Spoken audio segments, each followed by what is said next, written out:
Good afternoon. Not good morning, but good afternoon. Well, good afternoon, and welcome one and all to the 109th Landon Lecture on Public Issues.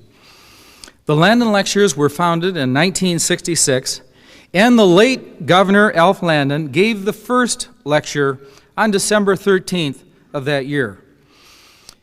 So it is a pleasure, now some 30 years later, to welcome Doris Kearns Goodwin as the 109th lecturer. As many of you know, we have had at Kansas State University over the last 2 days a very important and vital symposium on the legacy of Franklin Delano Roosevelt. Thus, it is fitting that we wrap up this 2-day symposium on FDR with the author of the 1995 Pulitzer Prize winning book, No Ordinary Time, Franklin and Eleanor Roosevelt, the Homefront During World War II. Before I introduce Dr. Doris Kearns Goodwin, let me introduce members of the platform party. On my left, Dr. David Balk, Professor of Human Development and President of the K-State Faculty Senate.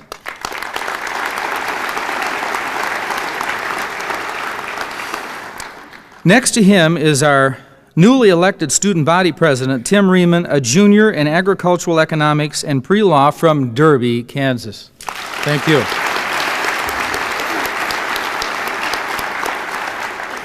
On my right is Edward Seaton, the publisher and editor-in-chief of the Manhattan Mercury and chairman of the Landon Patrons. Ed? And next to him, Dr. Charles Reagan, the chair of the Landon Lectures and my executive assistant. Well, Doris Kearns Goodwin earned a Ph.D. in government at Harvard University and taught there for 10 years as a professor of government. As probably many of you know, she worked as an assistant to President Johnson during his last year in the White House and later assisted the former president in the preparation of his memoirs. Dr. Goodwin's first major book, Lyndon Johnson and the American Dream, was a bestseller. Her book, The Fitzgeralds and the Kennedys, was a New York Times bestseller for over 6 months and was made into a 6-hour miniseries aired on ABC in 1990. Dr. Goodwin is a regular commentator on the NewsHour with Jim Lehrer and also on public affairs programming on Boston's ABC station. Someone has said that it was ironic that we end a conference on Franklin Delano Roosevelt with a Landon lecture. Since Roosevelt so emphatically won the American presidency over Governor Alf Landon in 1936. But just let me share this brief anecdote with you. About a year after I came to Kansas State, Chuck Reagan and I decided to go over to Topeka and actually visit the former governor in his home. It was about 1987, and Alf is now 99 years of age. So we spent time talking about Kansas politics, American politics, and American history. And so after an hour or so, I just thought it would be interesting to find out from him, Governor, look, you've known every president since Theodore Roosevelt, William Howard Taft, Woodrow Wilson, Warren Harding, Calvin Coolidge, Herbert Hoover, Franklin Roosevelt, Harry Truman, Dwight Eisenhower, John Kennedy, Lyndon Johnson. Well, you've known all of these people. In your mind, who do you rate as the greatest president in your lifetime? And like that, he said, FDR. Oh, is that interesting and ironic, or what? Well, ladies and gentlemen, it is a special pleasure and honor for me to now ask Dr. Doris Kearns Goodwin to the Landon podium.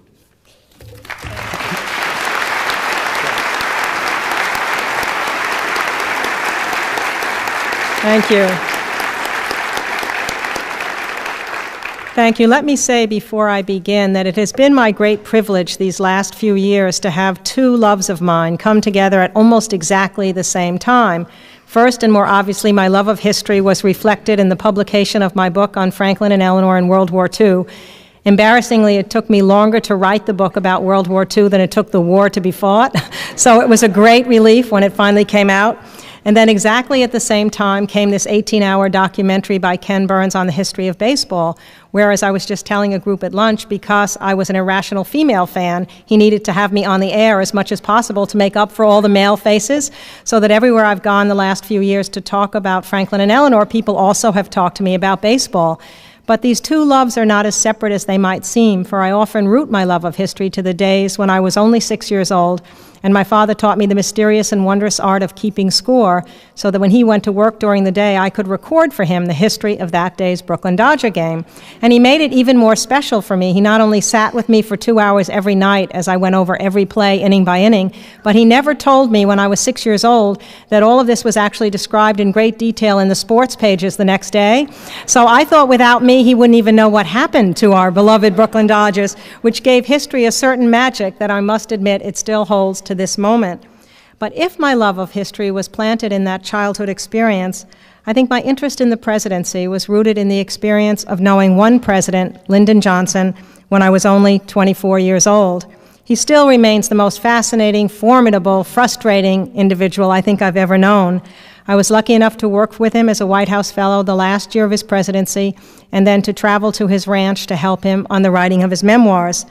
Now, it was for him an extremely painful period, those last 4 years of his life in his retirement at his ranch, one in which he almost seemed to will himself to die, for his presidency had failed, and he unfortunately knew that. Despite a masterful leadership of the Congress in his first couple years, where his understanding of the legislative process was unparalleled perhaps by any other president, knowing how to deal with individual senators and congressmen with cajolery for some, manipulation with others, patriotic appeals with still others, his presidency had foundered on the rock of Vietnam, for a leader cannot sustain in a democracy a long and difficult war without the continuing support of his people, and when deep divisions in our society arose, the national will eroded, and Lyndon Johnson himself was forced into an early retirement. Now, to be sure, as he went down to his ranch for that early retirement, he still possessed substantial material resources that should have eased his way. He had a beautiful ranch in the hill country of Texas, a private movie theater. Even though he didn't really like movies, there were always documentaries about Lyndon Johnson traveling through the Middle East or Lady Bird traveling through the South that could entertain him. He had a fleet of cars and a fleet of boats, and he had this most amazing swimming pool at his ranch, which he had outfitted so that he could work at every moment. So as you tried to swim in the pool, these floating rafts would come by with floating desks on top of the rafts. Still other rafts would come by with floating telephones and others with floating sandwiches. You could hardly move in the pool, but he hated exercise, so it was quite perfect. In fact, one of my favorite moments when he was still president, I was swimming with him in this great obstacle-laden pool, and earlier that day, a reporter, Hugh Sidey, had written an article talking about a speech that Lyndon Johnson had made to the troops going to Vietnam, in which Johnson mentioned that his great-great-great-grandfather had died at the Battle of the Alamo. Sidey said it was a very stirring, patriotic speech. There was only one problem. He didn't have a great-great-great-grandfather who died at the Battle of the Alamo. He just wished he did so much, he had kind of made him up. So as we're swimming around these rafts, I said to President Johnson, "How can you do that? How can you just make this man up?" And he turned to me and he said, "Oh, these journalists, they're such sticklers for detail."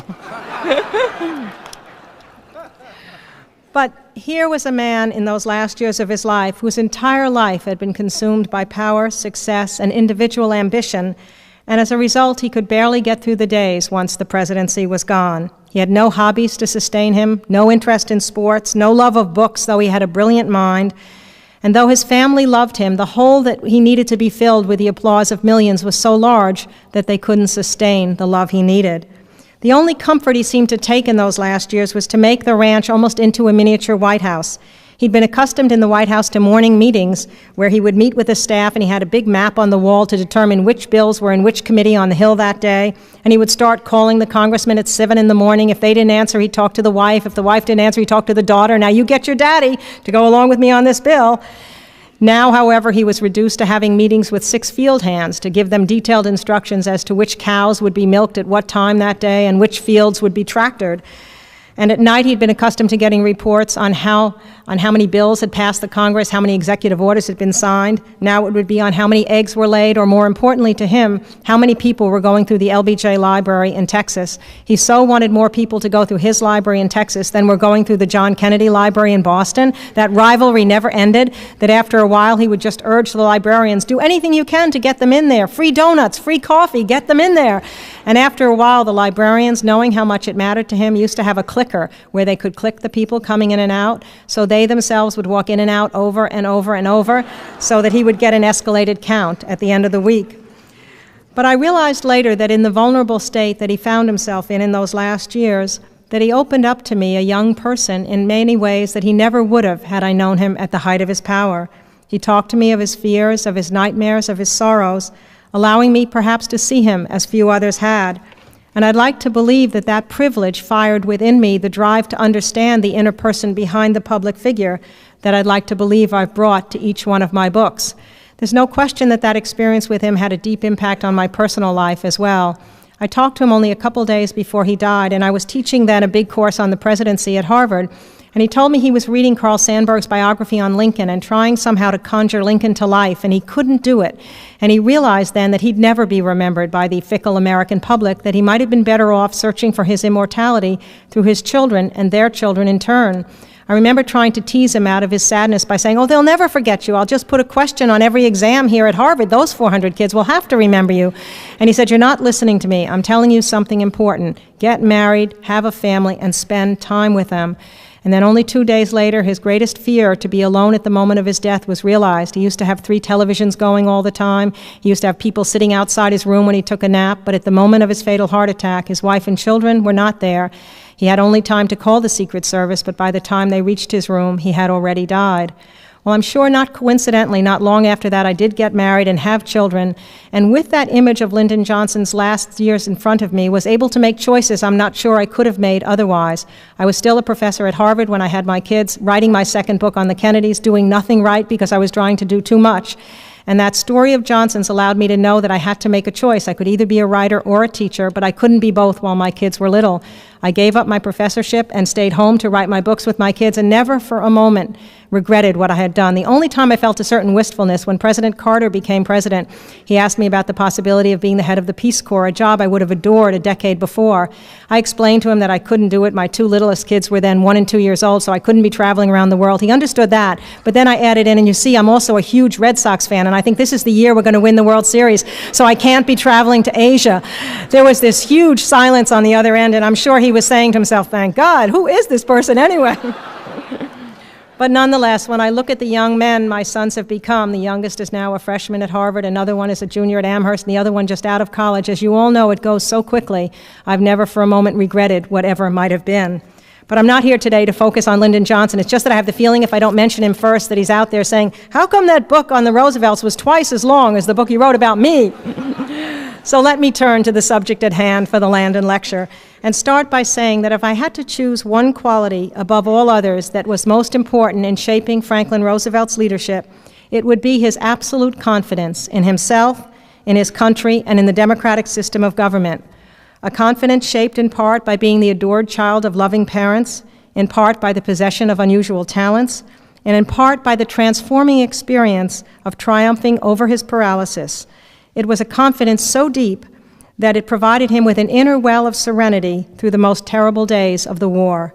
I'll tell you, Roosevelt once told a friend in the middle of the war, when I lay my head on my pillow at night and I think of the decisions I've made that day, I say to myself, well, old boy, you've done the best you can, and I turn over and go immediately to sleep. Moreover, his confidence was contagious. He was able somehow to transmit his strengths outward. First, to the people who worked with him in the White House, who invariably came away from his cabinet meetings or his White House staff meetings feeling buoyed, feeling strengthened by his confidence.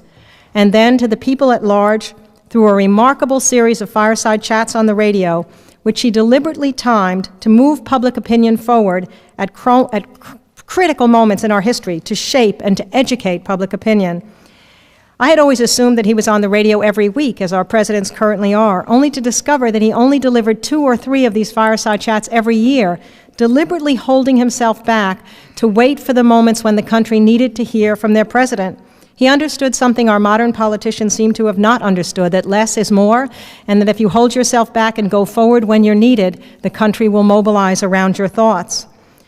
One of those moments that became so critical was the spring and fall of 1940. After Germany had conquered Western Europe, knowing the mood of the country here was still isolationist, that we wanted little to do with Europe's wars, he began a long, slow process of moving our country to a greater and greater commitment to the Allied cause. In that spring of 1940, the situation could not have been more perilous. America was only 18th in military power. We had only 500,000 soldiers in our army compared to 6 million in the German army. The Depression had depleted our military might to the point where we had no modern tanks, weapons, or ships to speak of, no modern munitions industry at all. So his first step was somehow to reach out to the business community that he had fought with so virulently in the 30s. He knew the government couldn't build the tanks, the ships, and the weapons. Only business could. So he had to end the Cold War that had characterized his relationship with business in the 30s, give business a piece of the action, bring business leaders in to run the production agencies, offer generous loans and tax incentives, government help in building the factories. And as a result, an extraordinary partnership between government and business was forged that would eventually allow the United States not only to catch up to Germany by 1942, but to outproduce more weapons than Germany, all the Axis powers combined, all the other Allied powers combined, so that our miracle of production were supplying weapons to our allies in all the far corners of the world. And in many ways, that production miracle where people went to those factories and worked 24 hours a day was largely responsible, along with the courage of our soldiers, for allowing us to win the part of the war that America contributed to. I think my favorite of his fireside chats was a so-called map speech that he delivered in February of 1942. We were at a very low ebb of morale at the war. We'd lost at Pearl Harbor. We were losing battles in the Pacific. And he knew it was time to bolster the morale of the American public. So he asked everyone to get a map so they could spread it before them as he delivered his radio chat that weekend, and he could go over with them the battles in the far-flung parts of the Pacific. Well, it was wonderful. The New York Times reported there was a run on maps unlike anything ever seen before. They interviewed the man who ran C.S. Hammond's map store. He said he'd sold more maps in that 1 week than he'd sold in an entire year. And then he added a wonderful comment. He said, even my wife of 25 years who absolutely hates maps asked me to bring a map home. And then I started thinking, oh my God, what kind of a marriage did these two people have if he's been selling maps for 25 years and she hates maps? And then I said to myself, stop thinking about this. You wonder why your books take so long. This is totally irrelevant to what you're supposed to be doing. But nonetheless, she, like everyone else, was listening to Roosevelt. He started off his speech very soberly, not giving people undue optimism, saying it would take many months before the tide of the war would turn because of this productivity battle that we had to win. But then he went on to say that eventually he was absolutely certain, his confidence was so clear, that a democracy would beat a dictatorship any time because it released the free energies of a free people in a way that the most efficient dictatorship never could. And he made his point come to life by a tour through American history. Again, something our leaders rarely do today, draw on history to make us feel a sense of the extraordinary experiment that our country was. In the past, our presidents regularly drew on history in their regular speeches, as he did on that day. He talked about George Washington running out of supplies at Valley Forge, but they persevered and the revolution was won. He talked about the early pioneers going over the Rockies and the courage it took, about the early days of the Civil War. And finally, by the end of his tour through American history, it was so powerful that thousands of telegrams came into the White House urging him to go on the radio every day. They said the only way morale will be sustained is if you talk to us every day. But he wrote back with knowing insight to one of his writers saying, if my speeches ever become routine, they will lose their effectiveness. What he understood was something that Saul Bellow, the novelist, also understood. In his memoir, he talked about listening to Roosevelt's fireside chats, walking down a street on a hot Chicago night in the summer. He said everybody you could look in the windows was listening in their kitchens, in their living rooms, and you could keep walking down the street and not miss a word of what Roosevelt was saying because the whole country was tuned in. And he said, Bellow said what was important was not simply Roosevelt's voice, but the awareness as you listened to him that everyone else was sitting in their kitchens and parlors listening too, which meant you felt connected to your fellow Americans. And when a leader is able to make us feel connected to one another, it's probably the most important power that they can generate. And Roosevelt certainly did that. That was part of the magic of his leadership. I think perhaps no figure appreciated more instinctively the role that Roosevelt's confidence played in leading his nation during the war than his great friend and ally, Winston Churchill. For Churchill, with that incredible ability to say the right thing at the right moment, once said that to encounter Roosevelt for the first time, with all his buoyant sparkle his iridescent personality, and his sublime confidence was like opening your first bottle of champagne. That physical effect it had on you was like the effect that champagne had. Unforgettable experience, he said. And Churchill, I discovered, was in a position to know, for I learned that he had actually spent weeks and months living in the White House in the second floor family quarters with Roosevelt for months at a time during the war, joining an extraordinary group of people who were also living with Roosevelt, bringing his habits, his valets, and his servants with him, his habit of starting to drink from the moment he awakened in the morning till the moment he went to bed at night, and somehow saving England in the process of all of that. And he joined a group of extraordinary people, including Missy LeHand, Roosevelt's secretary, who started working for him in 1920 when she was only 20 years old, and in many ways was his other wife when Eleanor traveled as often as she did, the hostess at the White House functions when Eleanor was away, including Franklin's closest advisor, Harry Hopkins, who lived in the bedroom next door to Franklin during the entire part of the war, Eleanor's closest friend, Lorena Hickok, a former reporter who in many ways was in love with Eleanor and had a bedroom right next door to Eleanor's, a beautiful princess from Norway who would visit on the weekends. Well, I found myself so intrigued by the thought of what fabulous conversations all these people must have had in their robes at night, wandering around, listening to the other people around, that I kept wishing that when I had been up in the second floor quarters with Lyndon Johnson when I was 24 years old, that I thought of asking, where did Franklin sleep? Where was Eleanor? Where was Harry Hopkins? But of course, at 24 years old, I never thought in those terms. And I happened to mention this on a radio show in Washington, the Diane Rehm Show, which it so happened that Hillary Clinton was listening to. So she promptly called me up at the radio station and invited me to sleep overnight in the White House. She said we could then wander the corridors and figure out where everyone had slept 50 years before. So two weeks later, she followed up with an invitation to a state dinner, after which, between midnight and 2 a.m., the President and Mrs. Clinton and my husband and I did indeed go through every room up there and pinpointed who had been there during that period of time. And the great part of the whole evening for us is that we were staying in Winston Churchill's bedroom. Now, of course, across the hall from us in the Lincoln bedroom was a very wealthy couple, but I didn't know what they were doing there. But we were in Winston Churchill's bedroom. For me, very exciting. So much so that I could hardly sleep, certain that he was sitting in the corner drinking his brandy and smoking his cigar. In fact, my favorite story of the whole World War II period took place in that very bedroom, our bedroom, which was that on January 1st of 1942, when Churchill was staying there, he and Roosevelt were set to sign a document that put the Allied nations against the Axis powers. But the Allied nations were calling themselves then the Associated Nations, and no one liked the term. It had no special rhythm to it. So early that morning, Roosevelt awakened with the whole new idea of calling themselves the United Nations. And he was so excited by his thought, which of course becomes the name, that he had himself wheeled into Churchill's bedroom to tell him the news. But Churchill was just coming out of the bathtub and had absolutely nothing on. So Roosevelt said, "I'm so sorry, I'll come back in a few minutes." But Churchill said, "Oh no, please stay. The Prime Minister of Great Britain has nothing to hide from the President of the United States." Can you imagine the presence of mind when you're dripping from the tub to come up with something like that? And then when Roosevelt tells him the idea of the United Nations, Churchill loves it immediately and has the further presence of mind to quote an entire poem in British literature where the words United Nations had previously been used. So as soon as the President and Mrs. Clinton left that night, I couldn't wait to get in the bathtub, and then I truly felt I was in the presence of the greatness of the past. But just imagine what the modern media would have made of the Roosevelt White House. A secretary in love with her boss, a woman reporter in love with Eleanor, the princess visiting on the weekends, the prime minister drinking much of the day. And yet, fortunately, because there was an unwritten rule then that the private lives of our public figures were relevant only if they had a direct impact on their leadership, these unconventional relationships were allowed to flourish. How I wish we could return to that standard today. For I have no doubt that many of our best people are unwilling to enter public life for fear of the unnecessary intrusion into their private lives. And it wasn't a small thing in Roosevelt's time, for these relationships were absolutely essential to his leadership, for they allowed him to relax and replenish his energies at the end of the day so that he could become strong for the next struggles of the day ahead. Because he was paralyzed from the waist down, he couldn't relax the way other presidents could. He couldn't play golf, he couldn't walk the White House grounds, he couldn't play tennis.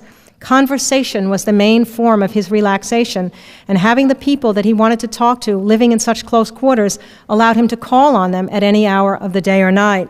There's actually a funny story about relaxation that my husband told me. He worked as a young assistant for John F. Kennedy, And he said that when he was first going into the Oval Office with John Kennedy was wonderfully excited, like a little boy, to discover everything in the Oval Office.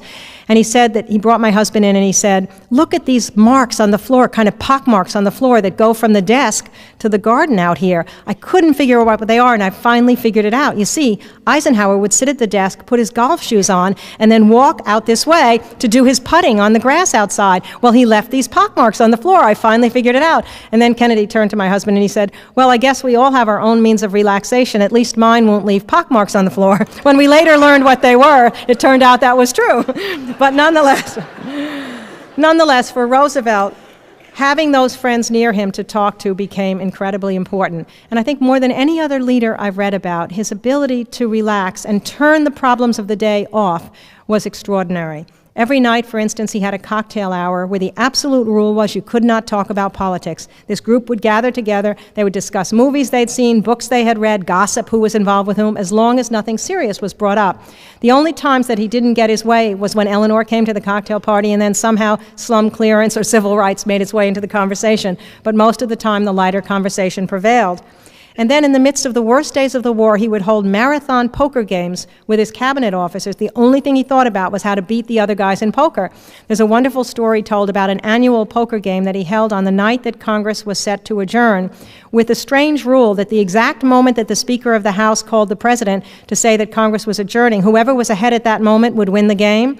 So one day he's playing with Henry Morgenthau, the Secretary of the Treasury, Ickes, the Secretary of the Interior, and at 9:30 when the Speaker of the House called to say they were adjourning that night, Roosevelt was doing terribly. He was way behind. Morgenthau was way ahead. So Roosevelt just took the phone and pretended it was somebody else on the line. Oh, I'm so glad to hear your voice, but you see, we're in the middle of this great poker game. So they kept playing until midnight. Finally, Roosevelt pulled ahead, and he whispered to an aide, bring me the phone. Oh, Mr. Speaker, you're adjourning. How fun.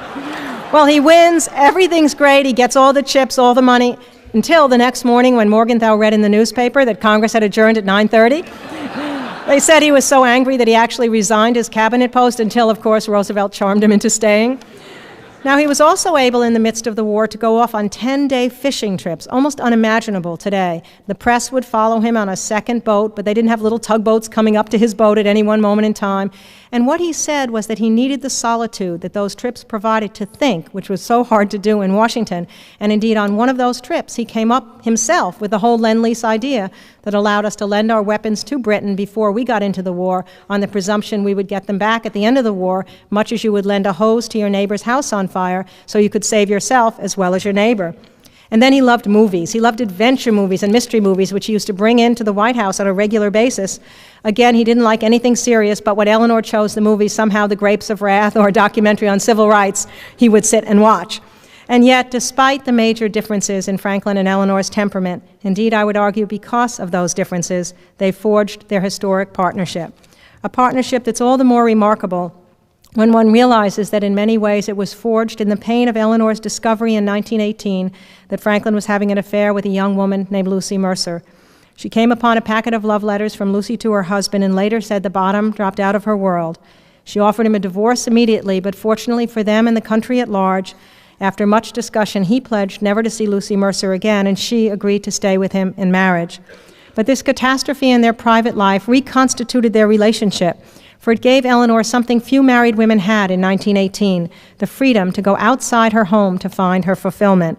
She immediately became involved in settlement housework, close to a circle of women activists who were fighting for child labor regulations, minimum wage, and she learned she had a whole range of talents she never knew she had before. Unlike Roosevelt, she'd grown up in a haunted childhood. Her mother, a beautiful woman who considered beauty the currency of the realm, and Eleanor always felt she had fatally disappointed her mother by the lack of a pretty face. Her father, an alcoholic. They both died when she was only 9 or 10 years old, so she never had that confident base to go forward from. But once she got involved in political activity, she learned she could speak for other people. She could speak to people. She could organize. She could articulate a cause. And gradually a whole new confidence began to build on the base of the insecurity she had carried with her up until that point. And then her activism in politics became critical only 3 years later in 1921 when Roosevelt got polio and was indeed paralyzed from the waist down. For she became then, as he said over and over again, his eyes and his ears. She traveled the country on his behalf during the Depression, on the road more than 200 days a year, talking with migrant workers, coal miners, tenant farmers, Southern blacks, bringing him back a brutally honest portrait of which of his New Deal programs were working and which were failing, something leaders all too rarely get from subordinates who don't like to tell them the truth. So their partnership really helped to make his presidency a deeper, sensitive one to people particularly who were left out of the system than it would otherwise have been. But then when the war came, Eleanor was threatened because her partnership no longer seemed to matter in the same degree to Roosevelt. He had forged a partnership now with the business community. She felt left out of his decisions on military matters, and she cycled into a quite serious depression, feeling that he no longer was as committed to the poor, to the women, to the blacks, the minorities. But she came out of the depression when she was fired by the thought that even if she had to become an agitator, working at cross purposes with him, pushing him when he didn't want to be pushed, she would fight to ensure that the war become a vehicle for social reform at home rather than losing the progress of the New Deal, even if it meant giving him memos late at night when he didn't want to read them, forcing his attention to the social issues when most of his concern was on the war itself. But she was remarkably effective in so doing, perhaps even more powerful than during the Depression when they had been side by side. Nowhere during the war was her influence greater than on civil rights.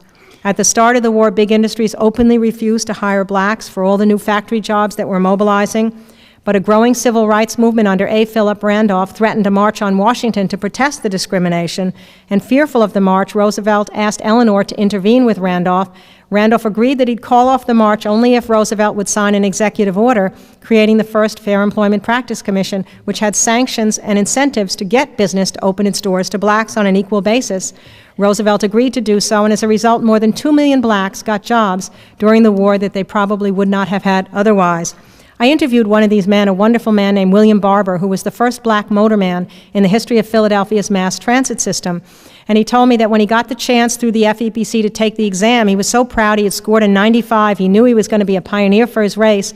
But the first morning when he went out to train to become a motorman, there were no buses running, no subways, no trolleys. The whole system was paralyzed. He didn't know what had happened. Put the radio on to discover that all 10,000 white workers had gone on strike that day because he, the first black man, was joining their force. So for 3 or 4 days, all of Philadelphia's mass transit was shut down. People couldn't get to the war production centers. But Roosevelt had extraordinary powers when war production was being interrupted, which he used brilliantly and simply at this moment. He sent a telegram to each one of the 10,000 striking workers and told them if they were not back to work by Monday, they would all be drafted on Tuesday morning. They came back to work on Monday. And William Barber became the first black motorman in the history of Philadelphia's mass transit system. Well, so too in the military. At the start of the war, blacks were serving at the lowest level jobs in the Army as messmen only in the Navy. But by the end, they were serving as pilots, infantrymen, paratroopers, and the number of officers went up from only 5 blacks in 1940 to over 7,000 in 1945. Now, it took so many memos on civil rights on Eleanor's part to General Marshall in the War Department that he was flooded by Eleanor's memos. He had to assign a separate general whose only task was to deal with Eleanor Roosevelt.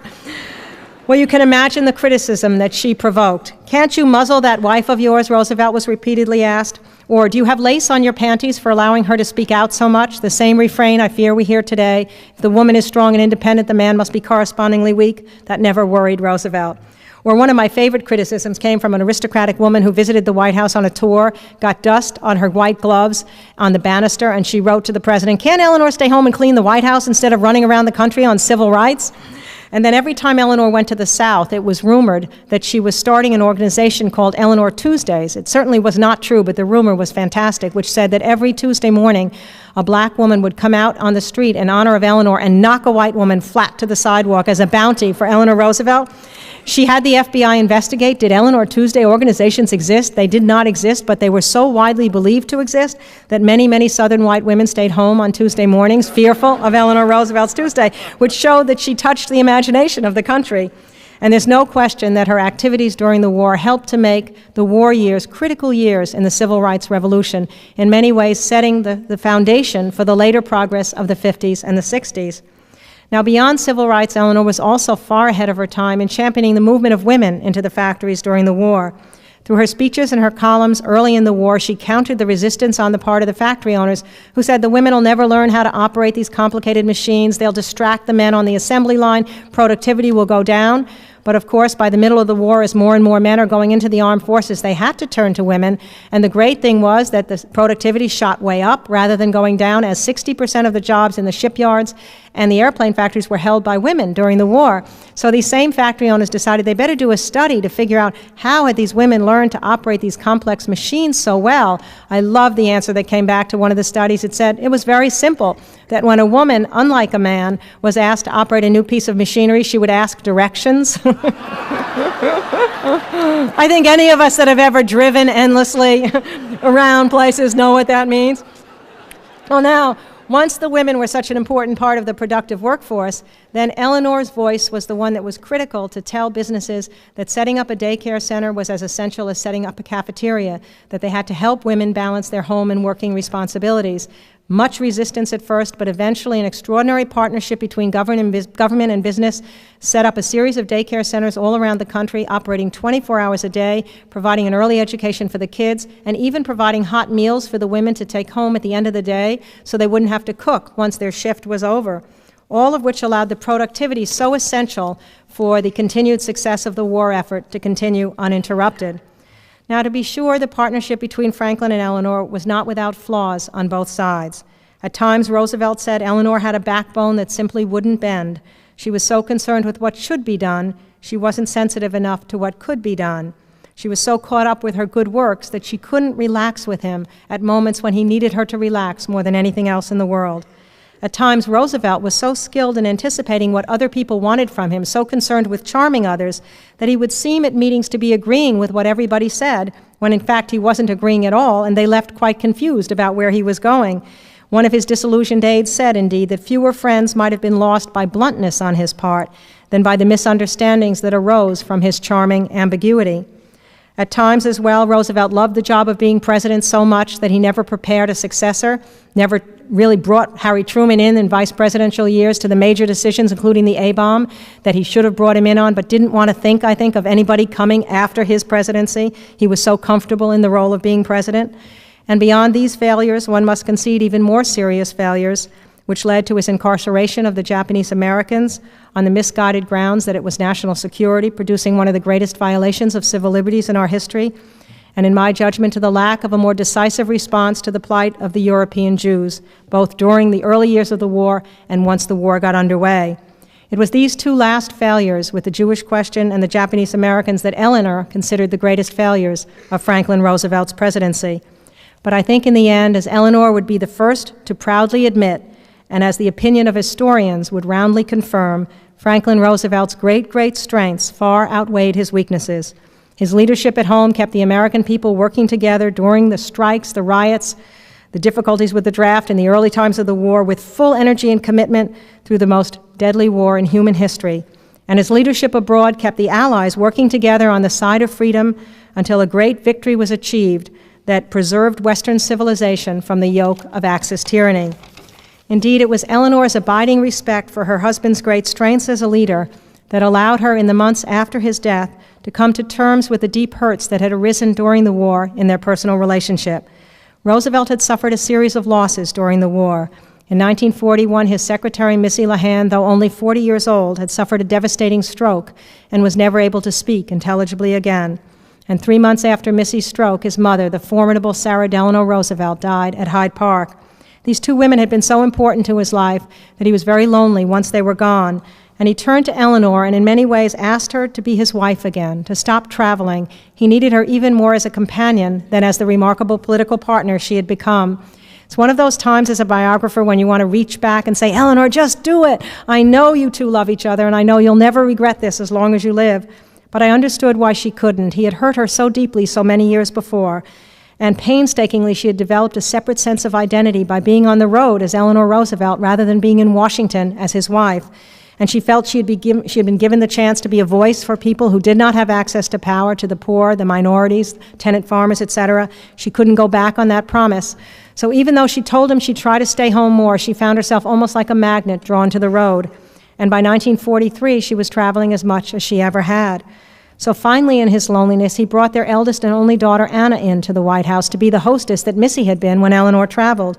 Eleanor was delighted at first. This was the only child she'd truly grown close to. Having never had a mother or father of her own as a role model, she'd had a tough time with all of her children. But with Anna, she'd gotten a second chance because when Anna was an adolescent, she had confided in Anna the story of Lucy Mercer, and Anna had strongly taken her mother's side, and the two women had become uncommonly bonded, writing each other letters several times a week, visiting each other 3 or 4 times a year, though Anna lived on the West Coast. So Eleanor was thrilled that her daughter would be living in the White House. But after several weeks and months, in many ways, Anna became her father's daughter. She loved adventure movies and mystery movies. She loved to play poker. She enjoyed a cocktail at the cocktail hour. And most importantly, she gave her father no memos to read late at night, which meant she could relax with him in a way that Eleanor never could. So when Eleanor would come home from her trip, she began to feel displaced by her daughter's relationship with her husband. And then all these complex relationships were further complicated in the last year by Roosevelt's declining health. He was diagnosed with congestive heart failure in March of '44 and sent to recuperate at Bernard Baruch's plantation in South Carolina for an entire month. It was there that he saw Lucy Mercer, the young woman he had once loved, for the first time in an informal setting since 1918. She'd married a very wealthy older man named Winthrop Rutherford, who had an estate in South Carolina not far from Baruch's plantation. He had just died, Winthrop Rutherford had, so the young widow came to see her old friend Roosevelt. I'm absolutely convinced it was simply a friendship at this point in time, that seeing Lucy reminded him of what it was like when he was young before his polio, what it was like when his body was strong before the congestive heart failure was weakening him day by day. It somehow gave him energy and solace to see her again. But he didn't trust that Eleanor would understand that it was simply a friendship at this point in time. So he realized if he wanted to keep seeing Lucy, the only way he could do it would be to have her come to the White House when Eleanor was away.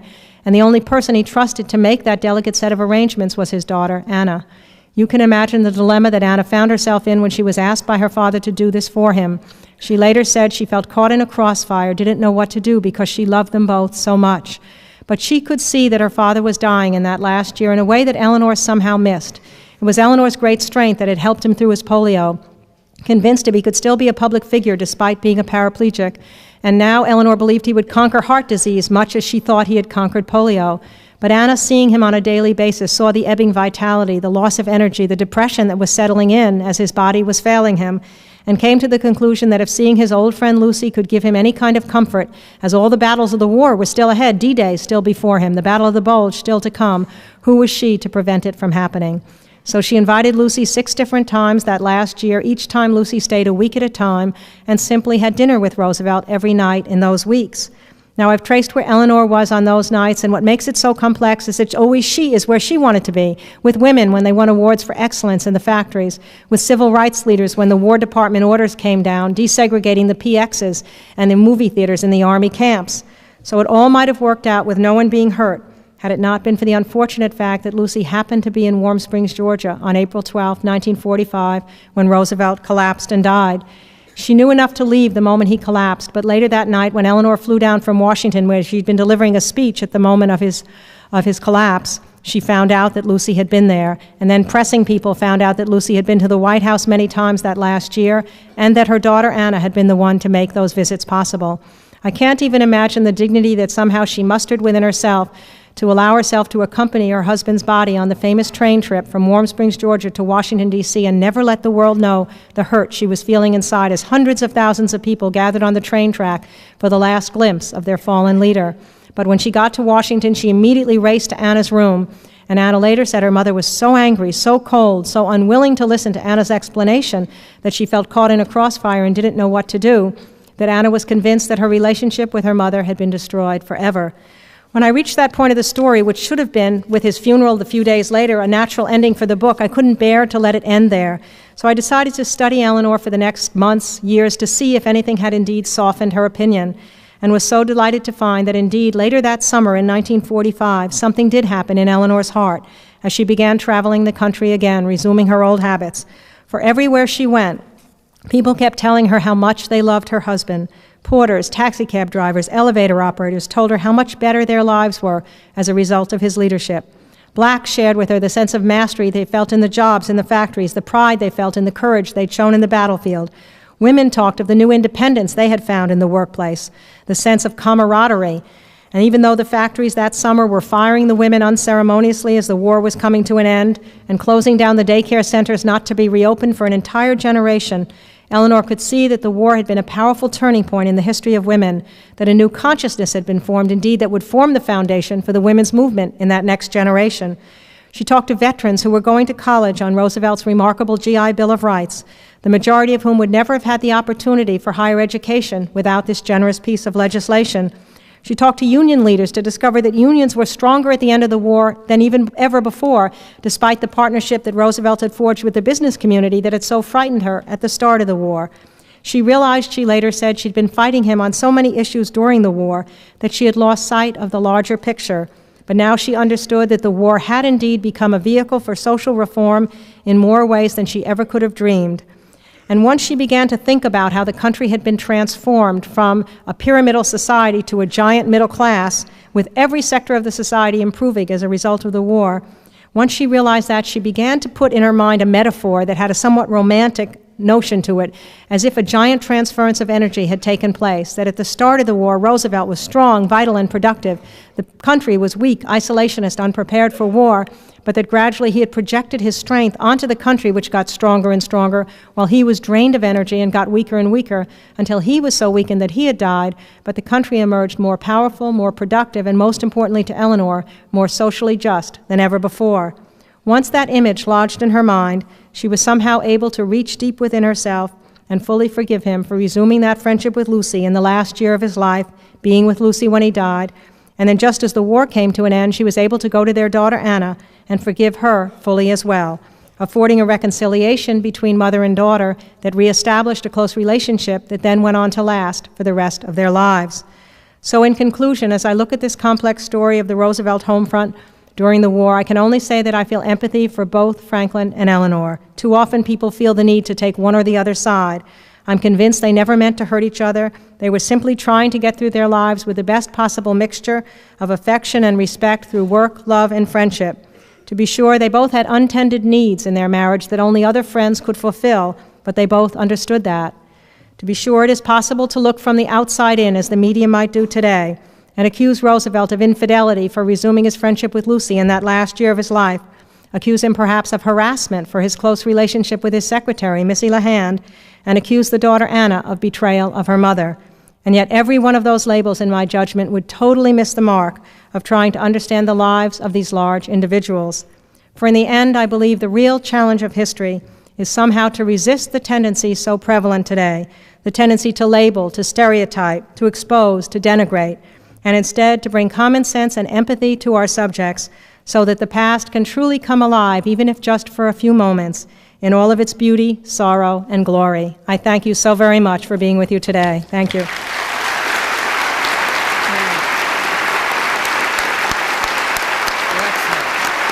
you. That was the greatest. Thank you. Now we're going to do we have time for some questions? Yep. Thank you.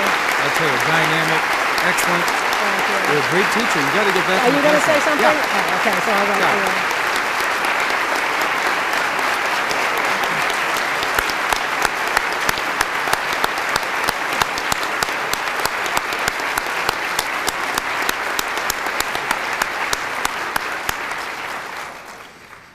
Well, thank you so much, Doris, for a superb, sterling address, and I think you can see with the applause how much everybody here today enjoyed your presentation. So if we could get the house lights up, and then we'll provide anybody here with an opportunity to ask Doris some questions. We have mics on your left and right, so if you have some questions, just proceed out and come down to the mic, and I know that she'd be happy to answer any of your questions. Okay. Why don't we start over there? Is that a person? I can't see. Oh, he's the usher. Well, the usher can ask a question. That's right. And the usher woman is over there. Is there a female for usher? Okay, here's one right here. Ms. Goodwin, I have a question for you. Yes. My name is Matt Moline. I'm with the Capital Journal, a newspaper in Topeka. Welcome to Kansas. Thank you.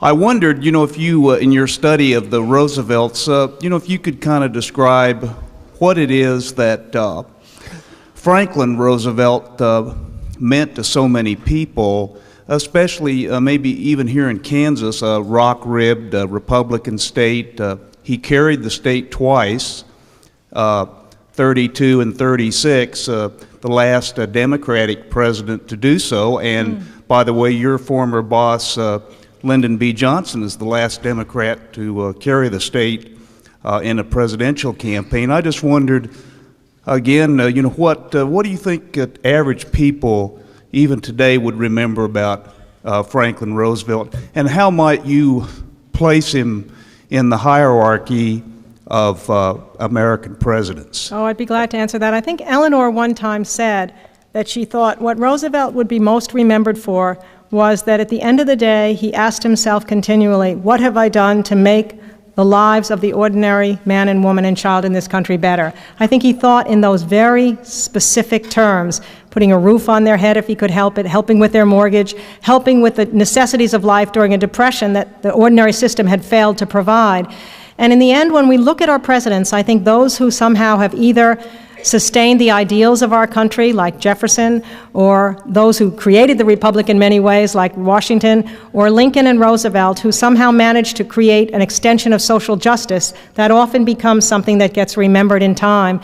Not long ago, Arthur Schlesinger had one of these polls that his father had held in 1962, and now Arthur Schlesinger Jr. had one of historians just a few months ago, rating the presidents in terms of great, near great, average, low average, and failure.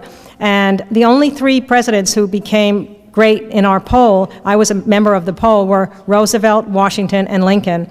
An interesting fun, and I think what happened is people did feel that they were, it's true when you're in the office of the presidency at a moment in history when there's a great crisis, it helps. My husband once said that John Kennedy was musing and saying, do I need a war to be a great president? It's a tough thing when you have to pull a disparate country together without a crisis, but nonetheless, many presidents have been presented with crises and did not deal with them, and so these people deserve great credit for so doing.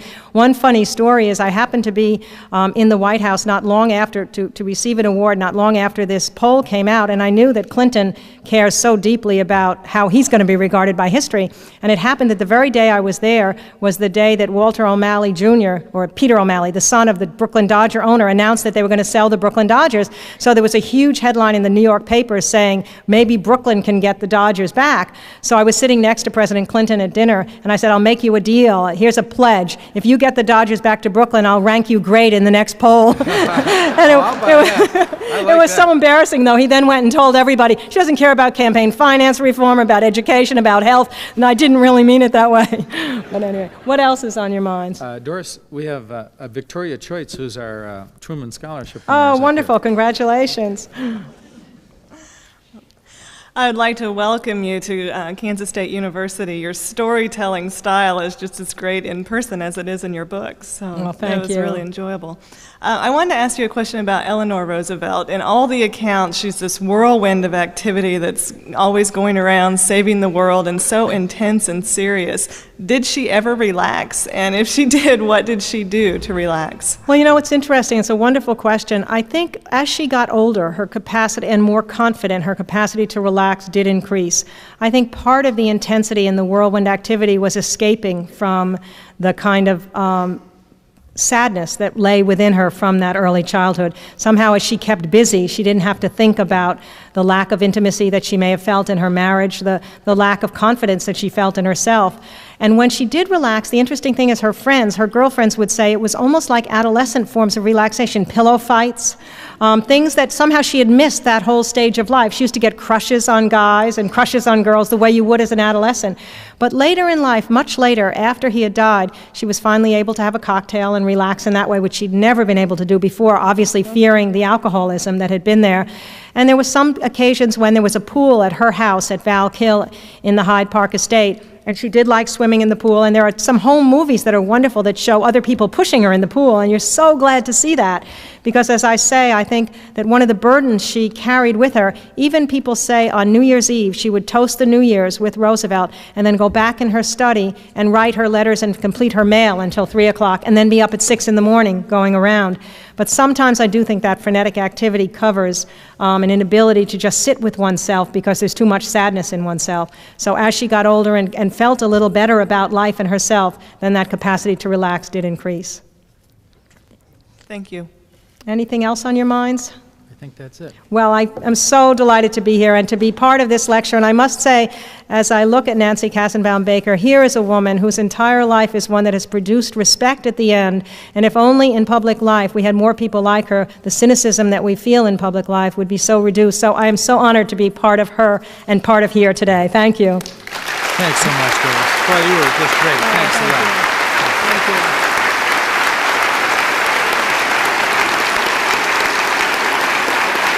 Thank you very much. Good afternoon. Thank you.